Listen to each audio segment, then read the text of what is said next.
It might sound surprising, but some of the most effective training methods come from environments with the least resources. That's why you often see well-developed physiques in places like prison. Training there is built on consistency and making the most out of very limited tools. One of the methods used in that setting is known as the deck of pain, a smart strategy that is simple in structure, but demanding in execution. If you think you can handle it, focus until the end. What is the deck of cards workout? At first it looks almost like a game, but once you start, it becomes something else. Here's how it works. Each card equals number of reps, and each suit equals a specific exercise. For example, hearts mean push-ups, spades mean squats, diamonds mean pull-ups, and clubs mean dips. You shuffle the deck, then start flipping cards one by one. If you draw a 7, you do 7 reps. If you draw a king, you do 10 or 13 reps depending on your rule, and you keep going. No skipping and no knowing what's coming next until the deck is finished. Why this method is so effective?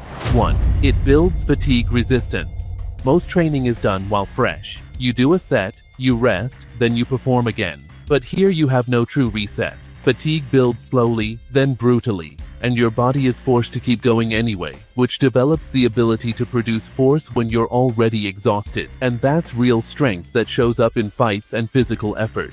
2. It trains strength under uncertainty. In normal workouts, everything is planned and predictable. But here, the stress is random. You can't optimize or pace yourself perfectly. You just perform. This creates a type of strength that is both adaptive and reactive.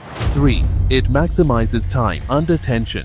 Now this is a muscle mass gold mine. Because of the continuous nature of the workout, muscles stay engaged for long periods. Blood flow stays high, causing to deep muscular fatigue, leading to dense functional muscle development.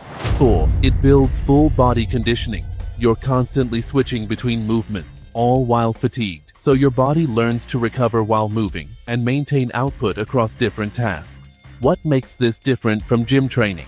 Most training focuses on performance at your best. You lift when fresh, you rest properly, and control everything. But this method flips that completely. You perform when tired, adapt under stress, and continue regardless. And that's why it builds a different kind of strength. So, how to apply the deck of pain?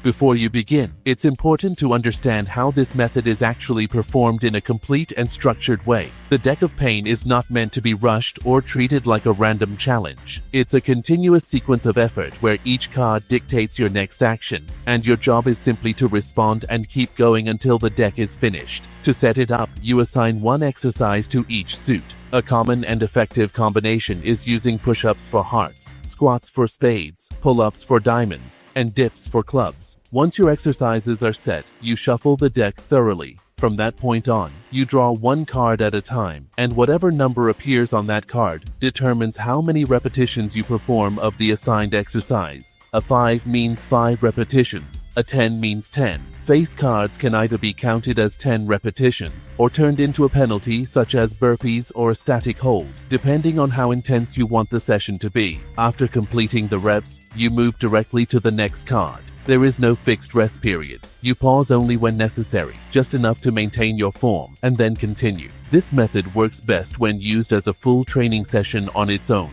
Because of the volume and the continuous nature of the effort, it already provides both strength and conditioning in a single format. For most people, using it 2 to 3 times per week is more than enough. On other days, you can return to more controlled or focused training styles. This creates a balance between structured development and raw endurance-based strength. If you're new to this method, it's better to start with a reduced version. You can use half a deck or simply cut all the rep numbers in half. The objective at the beginning is to understand the rhythm of the workout and to build the ability to finish what you start. As you adapt, you can increase the difficulty by completing the full deck, reducing rest even further, or introducing stricter rules for face cards. One of the most important aspects of this method is how you perform each repetition. It can be tempting to rush through the workout, especially as fatigue builds, but that defeats its purpose. Each movement should be done with control and full range of motion. Your form should remain consistent from the first card to the last. When fatigue starts to affect your technique, instead of stopping completely, you slow down just enough to maintain proper execution. This is where the real value of the method appears, and over time, that's what would get you a different level of strength. Make sure to hit the like and subscribe buttons. See you next one. And warrior salute.